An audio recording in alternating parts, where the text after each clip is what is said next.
السلام عليكم ورحمة الله وبركاته. عاملين ايه؟ يا رب تكونوا بخير. النهاردة بقى كده هوريكم احنا ازاي نقدر نخزن ورق العنب من غير ما يضحك علينا طبعا، واحنا كده كده عارفين ان معظم التجار غشاشين. دي حاجة اكيدة يعني. عمر ما حد هيبيع لك ورق عنب صح 100% يعني. آه، فهنا ازاي هقولك يعني ايه تقدري ما يضحكش عليكي بقدر الامكان يعني. وازاي تفرق ما بين الورق العنب الصح والمضروب يعني اللي هو مخلط. بيبقى في ورق جوافة، ورق توت، ورق فراولة، الحاجات ديت انا هقول لكم ازاي تقدري تعرفيها يعني من غير ما يضحك عليكي بحاجات سهلة كده وبسيطة. طبعا انا ما فهمتش الحاجات دي الا بعد تجربة يعني كتيرة قوي يعني مع مرور الوقت يعني بقيت افهم بقيت الضحك عليها يعني الاول كتير جدا. وهقول لكم برضو ازاي نخزنه بطريقه سهله كده وبسيطه. آه وهتطلعيه اكنك لسه جايباه من السوق ويطلع اخضر معاكي وزي الفل. طب هنا اول حاجه كده انا هنا كنت مقطفه ورق العنب ده كده وسايبه الربطه دي كده عشان اوريها لكم. طبعا انت لما بتيجي تشتري الربطه دي كده بتشتريها على بعضها. لو جيتي قلتي له لا انا هنقي تلاقيه يركبوا متعفرت يقول لك لا انا مش عارفه ايه الورق اللي انا عندي كله حلو يعني. بقول لك ايه انواع من التجار من اللي بيتكلموا كده بالطريقه دي. فانت تعرفي ان هو غاشش غاشش مفيش فيها كلام. واللي يقول لك انا هعبي انا اعرفي برضو انت بصي مش هتشوفي ايده قبل ما يقول لك قولي لي الحزمه اللي انت عايزاها ايه وانا احطها لك، مش هتشوفي ايده اصلا. قبل ما تنقي حزمه واحده اكون حاطط لك 3 4 حزم. المهم خلينا متفقين احنا كده كده مفيش حاجه بتتباع 100% مظبوطه. تمام. بس احنا هنا بقدر الامكان نقدر نعرف الورق العنب من الحلو من الوحش. هقول لك هنا كده على كذا حاجه تقدر تعرفيها.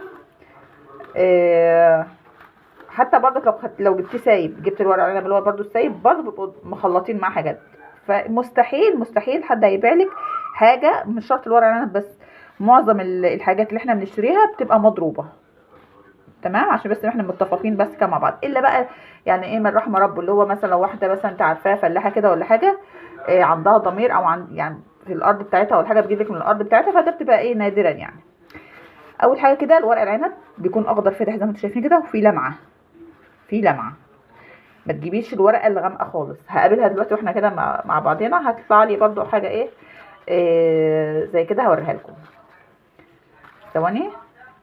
كان عندي هنا انا كنت شايلاها هوريها لكم دلوقتي. اول حاجه لازم تكون الورق العنب تكون ناعمه. ناعمه وايه وبتلمع كده خضرها يكون فاتح. ماشي. بص لما بتيجي نكرمشها احنا سامعين صوت. دي كويسه. فديت تاخديها كده وانت مطمنه يعني. وانت ابسط حاجه كده وانت لو اللي بيبيع لك الورق العنب حتى مربى تمسكي كده الورقه وتكرمشيها لقيتها راحت وجيت معاكي مفيش لها اي صوت، دي تاخديها وانت مطمنه. تمام. طيب لقيناها بقى ايه بتخرفش يعني مثلا بص دي. سامعين الصوت؟ يا رب تكونوا سامعينه. دي ما تاخدهاش ابدا. دي ما تاخدهاش ابدا. دي بتبقى ايه مضروبه ومش حلوه يعني. فاهمين قصدي؟ طبعا هنا طب احنا هنا اهوت زي ما قلت لكم الورق العنب بصوا بصوا اللمعه بتاعته. بصوا طري. ده كويسه تمام دي حلوه. لكن لو بتخرفش وبتعمل صوت زي ما وريتكم ما تاخدوهاش. برضو هوريكم ورقه تانية كده ممكن تكون بتعمل صوت يعني. بصوا دي ممكن مش عارفه انتوا بتسمعينها ولا لا.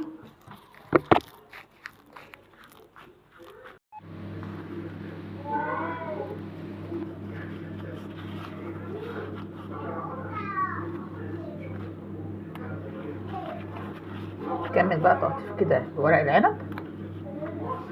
انا طبعا عملت كل الكميه ديت بس انا سبت دي كده ايه المجموعه دي كده عشان اعملها معاكم. طب انا كده هوريكم هنا كمان ازاي نقدر نعرف الورق العنب الصح من المخلوط. من الرسمه بتاعته.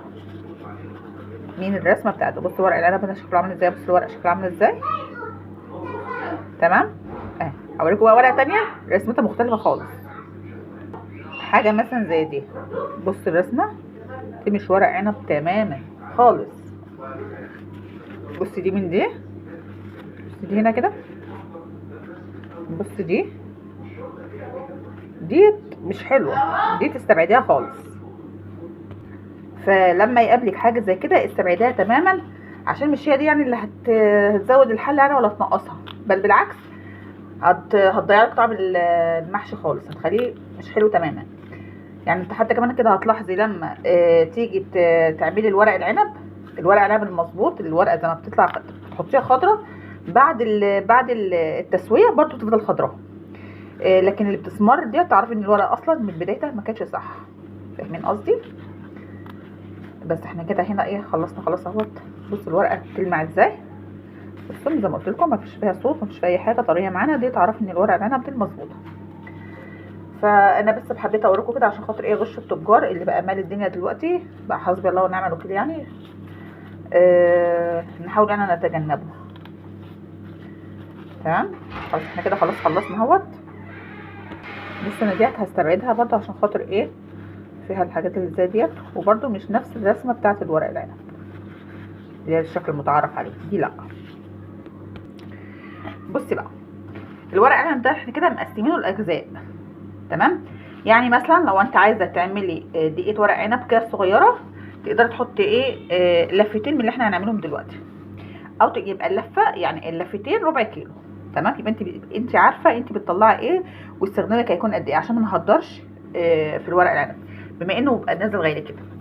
وعايزه اقول لكم على حاجه كمان برضو، ده دلوقتي موسم الورق العنب. بعد كده لما العنب تلاقي بقى كتير في قلب السوق ويقول لك بقى في ورق عنب، ما تشتروهوش، ده بيبقى مغشوش.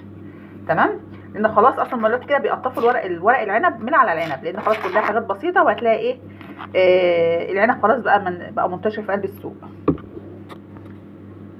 فلو انت اشتري اليومين دول، غير كده ما تشتريش، لان هيبقى برده مخلوط وهيبقى بايظ. هنا بقى انا بخزنه ازاي، الرول ستريتش.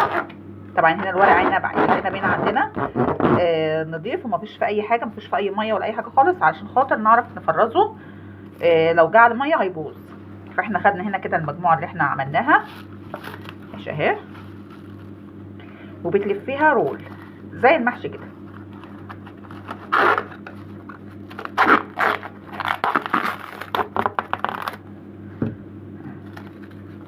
خرج منها الهواء اهي. بتعملي بقى ايه الكميه اللي انت عايزاها، وبتطلعي برضو الكميه اللي انت عايزاها. يعني انا دلوقتي مثلا انا كده مثلا وزنه اللفتين هيبقوا ربع كيلو. تمام، اللفتين هيبقوا ربع كيلو. فانت بقى على حسب ما انت عايزاه تعملي مثلا دقيقه ورق عنب صغيره، هتطلعي مثلا لفتين. لا عندك مثلا ناس هتطلعي مثلا نص كيلو، على حسب بقى ما انت ما ايه ما عايزه. بس هو انت مثلا لو هتعملي جنب منه فلفل ولا بتنجان ولا كده، بيبقى خلاص حلو قوي ربع كيلو. هوريكم مره تانية اهوت. بجيب اهو الورق العنب اهو. طبعا ورق العنب ملوش مغسول ولا اي حاجه خالص، احنا كده بنفرزه على هذا الوضع. انا بقالي كذا سنه بس بعتمد الطريقه ديت، وبصراحه ما بتغزلنيش ابدا. ولا تقولي بقى تسلقيه ده، بصي بتهدري الورق العنب معاكي، فحرام بصراحه، وبيطلع معاكي مهري بعد كده، وتيجي تبصي تلاقي الورق العنب اكسد معاكي واسمر ويبقى مش حلو. فصدقيني الطريقه ديت معتمده، انا بجربها على طول كل سنه وما بستغناش عنها تماما.